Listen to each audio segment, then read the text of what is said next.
Hola, ¿qué tal, glucositos? Bienvenidas y bienvenidos a mi canal Bioquímica sin complicaciones, un espacio donde trato de explicar los temas de bioquímica de una forma sencilla para que el curso por esta asignatura sea de tu agrado.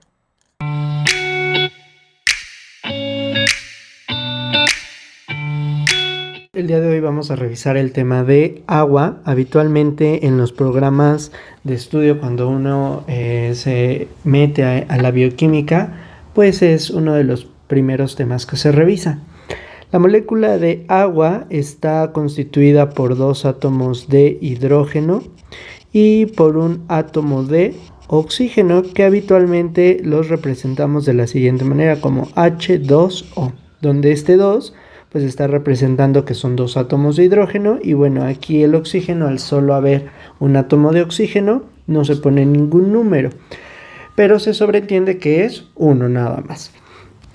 La forma en la que están unidos estos átomos es mediante un enlace de tipo covalente. Entonces vamos a poner aquí, por ejemplo, nuestro átomo de hidrógeno y nuestros dos átomos, nuestro átomo de oxígeno y nuestros dos átomos de hidrógeno, y estos están unidos mediante un tipo de enlace que llamamos covalente, ¿ok? El enlace covalente es un tipo de enlace en el cual los electrones no se ganan ni se pierden, sino que se están compartiendo uno con otro. Entonces aquí el oxígeno tiene electrones y el hidrógeno también tiene electrones, pero en este tipo de enlace no es que los electrones se los quede el hidrógeno y el oxígeno se quede sin electrones, ni es que el oxígeno le robe todos los electrones al hidrógeno y entonces el hidrógeno se quede sin electrones, sino que en realidad estos están compartiendo, son amigables y están compartiendo. Sin embargo, hay una situación muy importante: la electronegatividad. La electronegatividad es una propiedad que tienen los átomos para atraer electrones, y entre más electronegativo sea un átomo, tiene mayor capacidad para atraer electrones. Y aquí es muy importante esta propiedad porque el oxígeno es más electronegativo. Eso quiere decir que atrae con mayor facilidad electrones. No los roba por completo, los atrae con mayor facilidad. Hagan de cuenta que es como si nosotros, no sé si alguna vez en la infancia, en los juegos de infancia, llegaron a jugar esta cuerda, a jalar una cuerda, ¿no? Un equipo de un lado y otro equipo de otro lado, y unas personas jalaban hacia la izquierda, otras personas jalaban hacia la derecha, y entonces trataban de ver pues quién se quedaba con la cuerda, ¿no? Pues lo mismo pasa aquí. Los electrones están siendo jalados un poquito más hacia el oxígeno porque es más fuerte, podemos decirlo de esa manera, es más electronegativo, y entonces al ser más fuerte, los electrones tienden a irse más hacia el oxígeno. No los roba por completo, ¿no? Solamente tienden a irse un poquito más hacia el oxígeno. Como tienden a irse más hacia el oxígeno, recuerden que los electrones tienen carga negativa. Es por eso que el átomo de oxígeno se carga con cargas parciales negativas. ¿Por qué les llamamos cargas parciales? Porque no son cargas absolutas. No es que realmente el oxígeno se esté quedando con los electrones, sino que están siendo desplazados un poquito más hacia el oxígeno. Y el hidrógeno o los hidrógenos, al ver desplazados esos electrones un poquito más hacia el oxígeno, pues es como si perdieran, pero recuerden, no pierden, solamente los electrones están yendo un poquito más hacia el oxígeno, ¿ok? Y pues como tienen carga negativa, pues si se están yendo o se están quedando como sin electrones, recuerden, no se quedan por completo sin electrones, pues se les considera que tienen cargas parciales positivas. Esto es muy importante porque, si se dan cuenta, la molécula de agua entonces ahora va a tener cargas parciales positivas y cargas parciales negativas. Tiene ambas cargas, lo que se considera que es una molécula polar. ¿ok? Y eso es importante porque le va a permitir disolver algunas sales, ¿ok? Y algunos otros compuestos polares también, ¿va? Ahora vamos a ver algunas propiedades de la molécula de agua. La primera propiedad de la molécula de agua que vamos a ver es la densidad. Y para poder entender la densidad, es una propiedad en la cual es la división entre la masa y el volumen, no es la relación de la masa de una sustancia o de un compuesto y el volumen que ocupa esa masa. Esta densidad puede ir variando si se encuentra en estado sólido o si se encuentra en estado gaseoso. ¿Por qué va a ir variando? Por el acomodo de las moléculas. Pero para ir entendiendo eso del acomodo de las moléculas, bueno, una molécula de agua que le estamos representando aquí como el oxígeno unido a sus dos átomos de hidrógeno puede interaccionar con otra molécula de agua. ¿Por qué pueden interaccionar? Porque recuerden que el oxígeno tiene cargas parciales negativas y los hidrógenos tienen cargas parciales positivas. Esta otra molécula de agua pues igual tiene sus cargas parciales negativas y sus cargas parciales positivas. De tal manera que, por ejemplo, la carga parcial positiva de un átomo de hidrógeno de una molécula de agua puede interaccionar con una de las cargas parciales negativas del átomo de oxígeno de otra molécula de agua. ¿Okay? Este tipo de interacción es una interacción intermolecular porque se da entre dos moléculas y específicamente le vamos a llamar puente de hidrógeno. ¿Okay? Entonces el puente de hidrógeno es una interacción intermolecular, específicamente donde existe la presencia de un átomo de hidrógeno. Por eso se llama puente de hidrógeno, ¿no? Porque si no hubiera ese hidrógeno ahí, pues no le podríamos llamar puente de hidrógeno, así de sencillo. ¿Okay? Entonces, el puente de hidrógeno es una interacción intermolecular que se da entre dos átomos de dos moléculas diferentes y uno de estos átomos es el hidrógeno.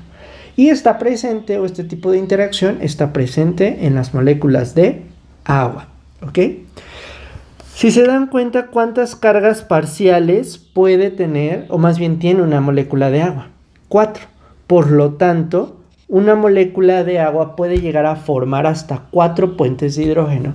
Sin embargo, esta situación de que puede llegar a formar hasta 4 puentes de hidrógeno no siempre se da, porque habitualmente solo se da si la temperatura llega a bajar tanto para mantener un estado sólido y que no se muevan las moléculas de agua. Porque en estado líquido, pues las moléculas de agua constantemente se están moviendo y al constantemente estarse moviendo, pues no llegan a formar los 4 puentes de hidrógeno. Además de que se están rompiendo y formando, rompiendo y formando de forma constante, porque pues es lo que permite el estado líquido.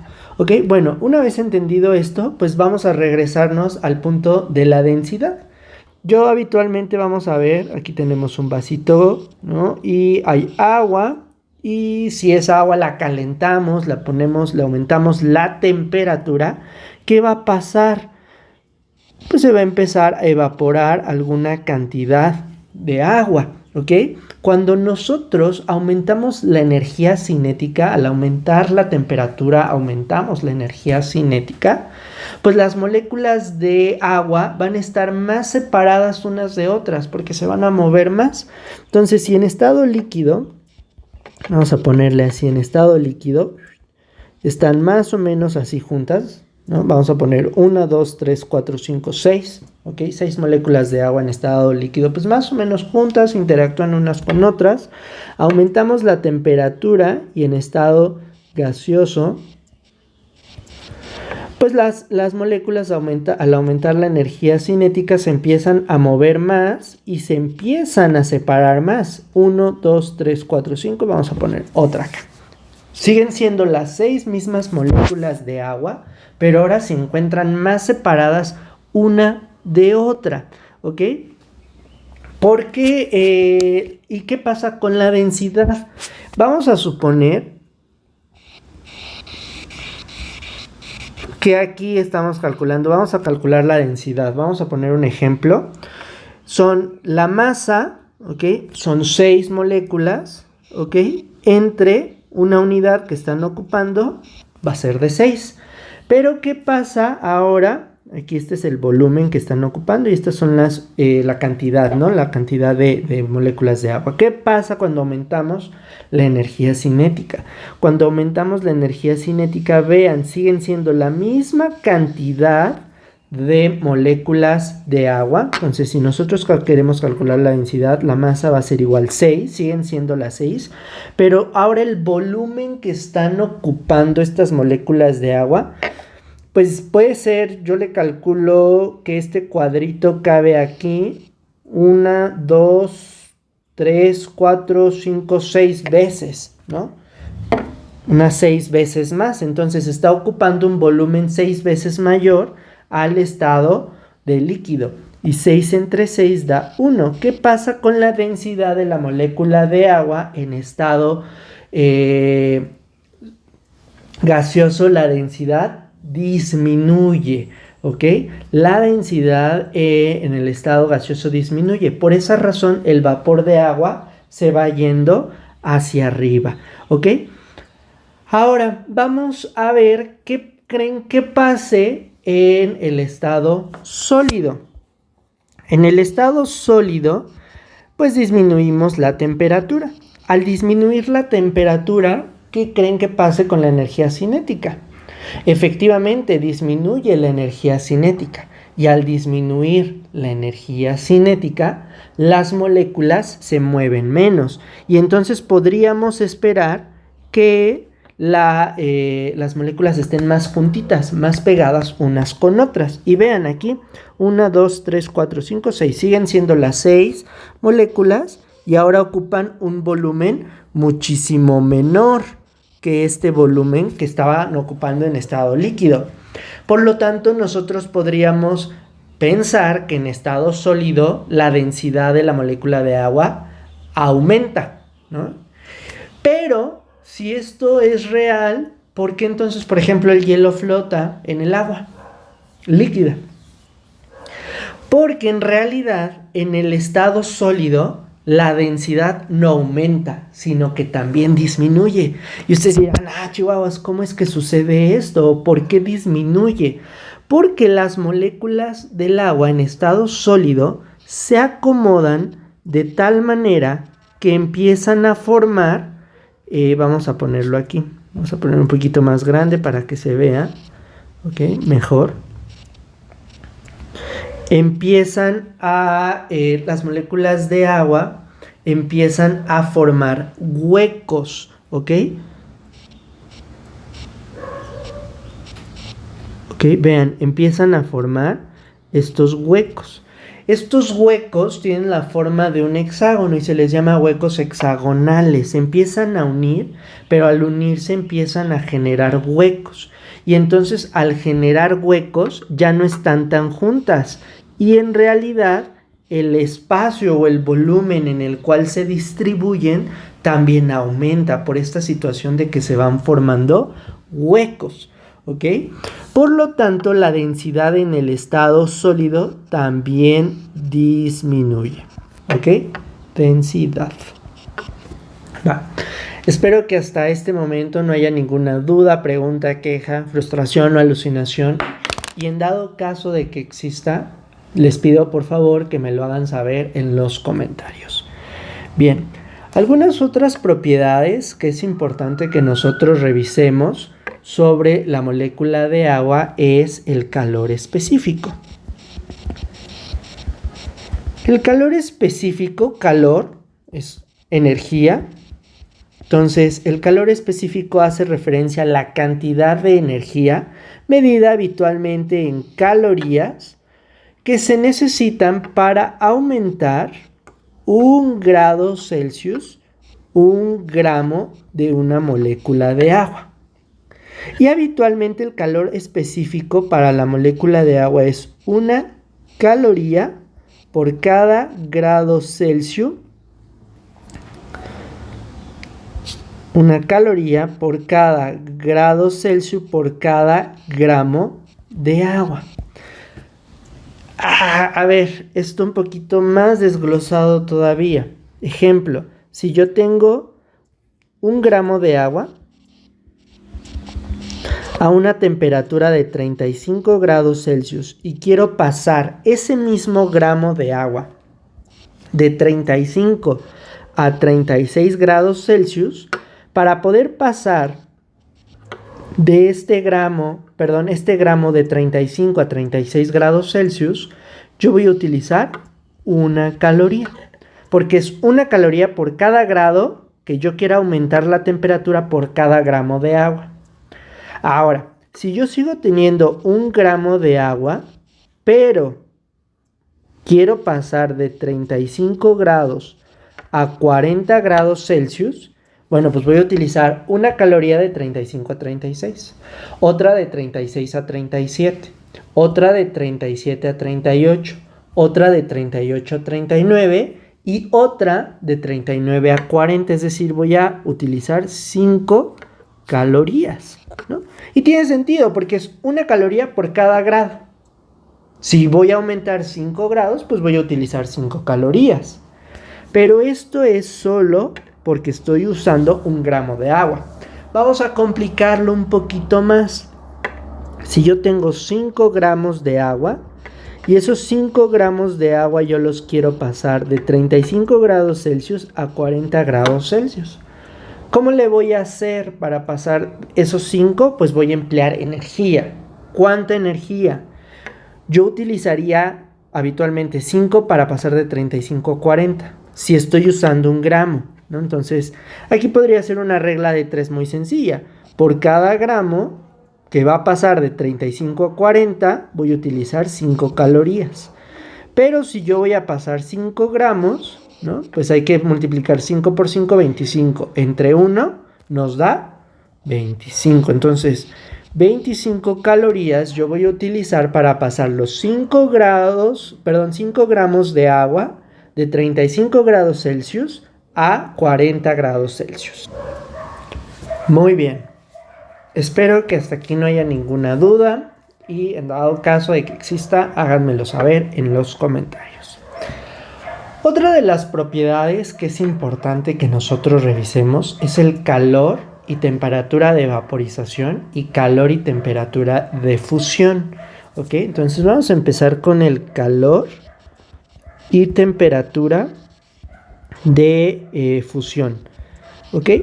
Aquí yo voy a ser muy ligero con esta definición. Algunos autores son muy estrictos, ¿no? Y hacen referencia que congelación es de estado líquido a estado sólido y fusión de estado sólido a estado líquido. Pero lo voy a tomar yo como fusión, como el proceso igual, ¿ok? El calor ya vimos que es un tipo de energía y la temperatura pues mide qué tan caliente o qué tan frío está un objeto, ¿ok? Y existen muchas formas de medir la temperatura, de qué tan caliente o qué tan frío está un objeto. Podemos tener grados Celsius, Kelvin, Fahrenheit, etcétera, ¿no? Entonces, pues nosotros habitualmente vamos a utilizar grados Celsius. Muy bien. Entonces, la temperatura va a ser esa medida de fusión, va a ser esa medida a la cual el agua va a pasar de estado líquido a estado sólido. Y para el caso del agua son 0 grados Celsius. ¿Ok? Esto es importante porque de esa manera se evita que el agua de nuestro cuerpo, por ejemplo, llegue a congelarse. Ya más adelante ustedes me van a preguntar, bueno, ¿y qué pasa en lugares donde hace mucho frío y la temperatura llega a estar a 0 grados Celsius o menos 0 grados Celsius y las personas no se congelan? Bueno, porque no tenemos solo 1 gramo de agua, ¿no? Sino tenemos una gran cantidad de gramos de agua, y aquí es donde nos sirve la energía de fusión. La energía de fusión hace referencia a el calor de fusión, hace referencia a la cantidad de energía que se necesita para que el agua pueda pasar de su estado líquido a su estado sólido, ¿ok? ¿Cuál es la cantidad o cuál es ese valor de del calor? Bien, ese valor de calor de fusión es de 80 calorías por cada gramo de agua. Entonces, por cada gramo que yo quiera pasar del estado líquido, ¿ok?, al estado sólido, voy a utilizar, por cada gramo de agua, voy a utilizar 80 calorías, ¿no? Y ustedes dirán, 80 calorías es bien poquito.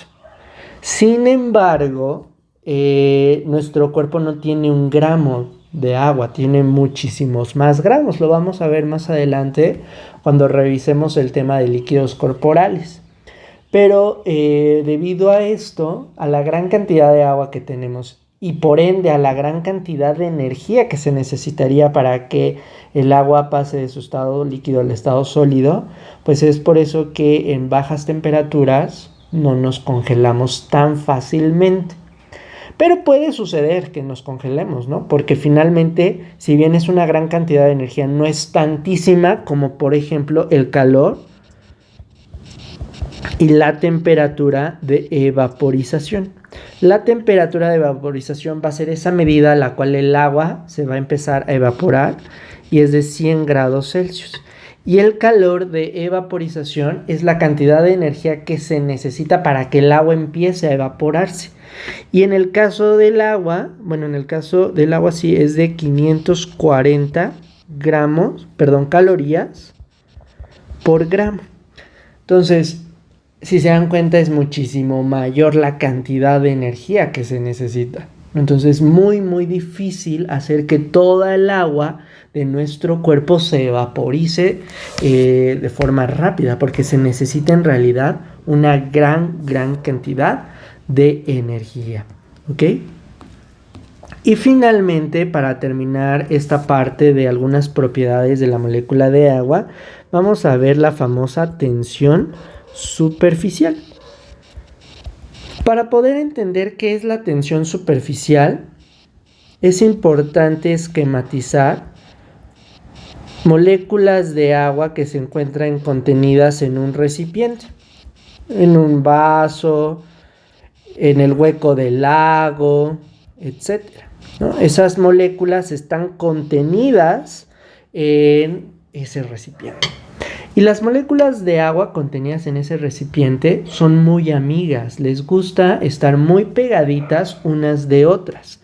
Al gustarles estar muy pegaditas una de otra, se ejercen una fuerza de atracción entre moléculas. Entonces, esta molécula de aquí, por ejemplo, atrae a esta de acá, a esta de acá, a esta de acá, a esta de acá, a esta de acá, ¿no? Y entonces así se van atrayendo las moléculas. Pero ¿qué pasa con todas las moléculas que se encuentran en la superficie de este recipiente? Estas moléculas que se encuentran en la superficie solo son atraídas hacia abajo, ¿ok? Vamos a ponerlas con moradito. Esta molécula es atraída hacia abajo por esta es atraída por esta es atraída por esta es atraída por esta, y así sucesivamente. Todas las moléculas de la superficie son atraídas hacia abajo. ¿Por qué esta no es atraída hacia acá arriba? Pues porque no hay una molécula arriba de ella que la atraiga. Entonces, pues por ende, no puede ser atraída hacia arriba. Como solo tiene moléculas abajo, pues solo puede ser atraída hacia abajo. Si yo atraigo esta molécula, o digámoslo de otra forma, jalo esta molécula hacia abajo, ¿no? Pues la molécula tendería a irse hacia abajo, lógicamente. Pero ¿cuál es el problema? No puede desplazarse. ¿Por qué no puede desplazarse? Porque todo este espacio de acá abajo ya está ocupado por más agua. Entonces, si yo jalo algo, pero no se puede desplazar, se genera una fuerza, una tensión en la superficie. Y entonces eso es a lo que llamamos tensión superficial, a esa tensión que se genera en la superficie de la molécula de agua debido a que las moléculas son jaladas hacia el interior porque las moléculas son muy amigas. ¿Ok? Recuerden que pueden formar puentes de hidrógeno. Y debido a que se da esa tensión o esa fuerza en las superficies que luego vemos que en la superficie de un laguito, ¿no? Se puede parar un mosquito y es habitualmente así como nos lo representan en los libros, el mosquito parado en la superficie. Pero ya vimos por qué. Y ahora ustedes me preguntarán, bueno, ¿y eso para qué sirve o cómo lo vemos en el cuerpo humano? En el cuerpo humano, por ejemplo, tiene mucha importancia en los alvéolos. Los alvéolos son unas estructuras que se encuentran en los pulmones que nos van a permitir el intercambio gaseoso. ¿Ok? Cuando el aire entra, los alvéolos se llenan pues, de aire. Es como si nosotros infláramos un globito. Pero acuérdense que el proceso de ventilación consiste en que el aire entre y el aire salga. Si el aire entra y ya no sale, pues entonces no podemos llevar a cabo un buen proceso de ventilación. Por lo tanto, tenemos que tener mecanismos que tiendan a hacer que el aire que entró vuelva a salir. ¿Cómo? Poniéndole al alvéolo una ligera capa de agua, ¿ok? Y entonces eso hace que las moléculas de agua tiendan a juntarse, a pegarse, se genera una tensión superficial en toda esta capa del alvéolo y entonces el alvéolo tienda a colapsarse, a cerrarse, de tal manera que si nosotros, por ejemplo, inflamos un globito y luego ¡pum!, lo apretamos, pues todo el aire se va a salir. Lo mismo va a pasar en los alvéolos. La tensión superficial va a hacer que el alvéolo tienda a colapsarse y entonces se expulse el aire. Ya después, el alvéolo no puede quedarse colapsado. Necesitamos una sustancia que rompa la tensión superficial, que es el factor tensoactivo o surfactante.